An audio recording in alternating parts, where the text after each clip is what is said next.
Assalamualaikum warahmatullahi wabarakatuh. Perkenalkan, kami dari kelompok 1 kelas 12 akuntansi 2. Di sini kami akan menjelaskan tentang laporan realisasi anggaran yang disingkat dengan LRA. Sebelumnya, perkenalkan, nama saya Nisha Aurelia, absen 32. Saya Marsha Priya Maulidina, absen 20. Saya Eka Dewi Ratnasari, absen 11. Di sini kami akan membantu teman-teman untuk memahami tentang laporan realisasi anggaran atau LRA. Selamat menyaksikan. Laporan realisasi anggaran adalah laporan yang memuat informasi tentang realisasi pendapatan, belanja, dan biaya selama satu periode. Sederhananya, laporan realisasi anggaran adalah laporan yang memuat informasi penggunaan anggaran dana di lapangan dalam satu periode, di mana realisasi tersebut akan dibandingkan dengan anggaran di awal dan realisasi pada periode sebelumnya.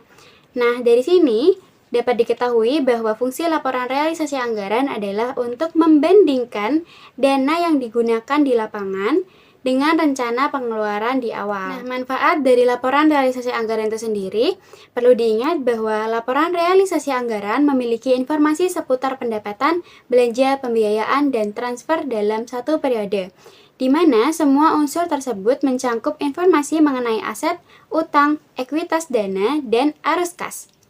Hal ini berarti laporan realisasi anggaran menyajikan segala informasi pengelolaan keuangan pemerintah. Dengan demikian, maka manfaat laporan realisasi anggaran adalah sebagai berikut. Bisa kita lihat, untuk mengevaluasi pengelolaan dana dan pengambilan keputusan, memberikan informasi terkait kondisi keuangan pemerintah, sebagai bahan untuk mengestimasi pengeluaran di periode selanjutnya, untuk mengetahui aktivitas pendapatan dan realisasi sumber daya ekonomi, digunakan sebagai bahan pertimbangan pengambilan keputusan, untuk memastikan apakah realisasi anggarannya sudah sesuai dengan peraturan dan undang-undang. Kemudian ada menunjukkan akuntabilitas pemerintah dalam laporan realisasi anggaran. Apa aja sih komponen? Yang pertama ada pendapatan. Unsur ini mengacu pada pemasukan atau penerimaan oleh bendahara umum daerah atau negara atau suatu entitas pemerintah lainnya yang diberi kewenangan, di mana penerimaan tersebut merupakan hak pemerintah dan tidak akan dikembalikan nantinya. Nah, komponen yang kedua adalah komponen belanja. Yang dimaksud belanja di sini itu adalah pengeluaran yang nantinya akan mengurangi kekayaan bersih. Nantinya pengeluaran belanja ini tidak akan mendapatkan ganti atau pengembalian, sehingga belanja harus dilakukan dengan cermat. Secara umum, belanja terdiri dari 3 macam loh. Apa aja sih? Nah, yang pertama, belanja secara organisasi yang merujuk pada pengeluaran unit di bawahnya.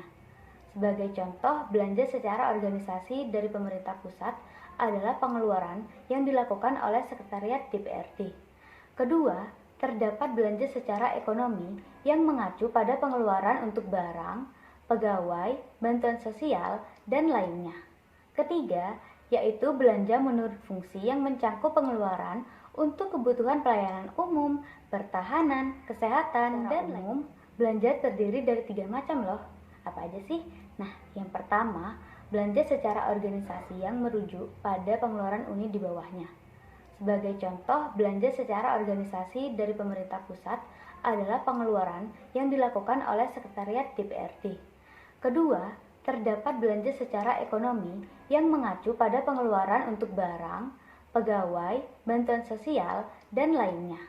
Ketiga, yaitu belanja menurut fungsi yang mencangkup pengeluaran untuk kebutuhan pelayanan umum, pertahanan, kesehatan, dan lainnya. Nah, komponen yang ketiga adalah pembiayaan. Meski belanja dan pembiayaan sama-sama pengeluaran, namun keduanya merupakan 2 hal yang berbeda loh. Mengacu pada Kementerian Keuangan, pembiayaan adalah pengeluaran yang nantinya akan dikembalikan, di mana pengembaliannya akan diterima di periode yang sama atau setelahnya.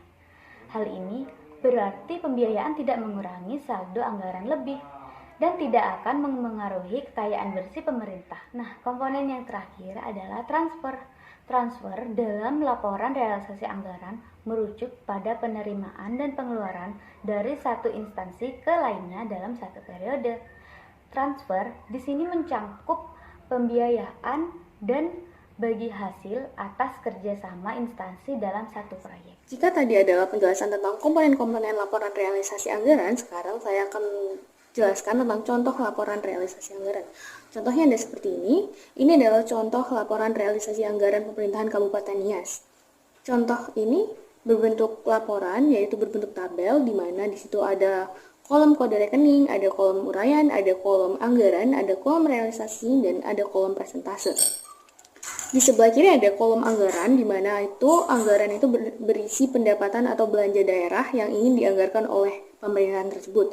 Dan yang sebelah kiri ada realisasi, di mana itu adalah pengeluaran asli atau pengeluaran yang telah dikeluarkan oleh. Cara membuat laporan realisasi anggaran, yang pertama ada bandingkan anggaran dan realisasi keuangan, yaitu membandingkan anggaran satuan kerja, perangkat daerah atau SKPD, dan realisasi keuangan. Tujuannya perbandingan untuk mengetahui efektivitas dan efisiensi penggunaan anggaran. Yang kedua, ada bandingkan anggaran dan realisasi belanja. Membandingkan anggaran dan realisasi belanja, dalam hal ini semua jenis belanja harus dicantumkan dan dibandingkan. Penting dilakukan untuk mengestimasi biaya pengeluaran di periode sebelumnya. Yang ketiga, ada bandingkan anggaran kas dan realisasi keuangan. Arus kas memuat informasi mengenai pengeluaran dan pemasukan dari suatu instansi. Membuat laporan realisasi anggaran, arus kas juga dibandingkan dengan realisasi keuangan. Yang keempat, ada buat grafik laporan realisasi anggaran. Nah, laporan realisasi anggaran itu ada dua bentuk. Yang pertama ada grafik, yang kedua ada kolom atau tabel, yang seperti tadi. Yang keempat ini, buat grafik laporan realisasi anggaran. Laporan realisasi anggaran memuat berbagai informasi keuangan yang mencakup unsur pendapatan, belanja, transfer, dan pembiayaan. Nah, itu tadi penjelasan dari kami. Semoga teman-teman dapat memahami apa yang kami terangkan. Semoga bermanfaat. Terima kasih.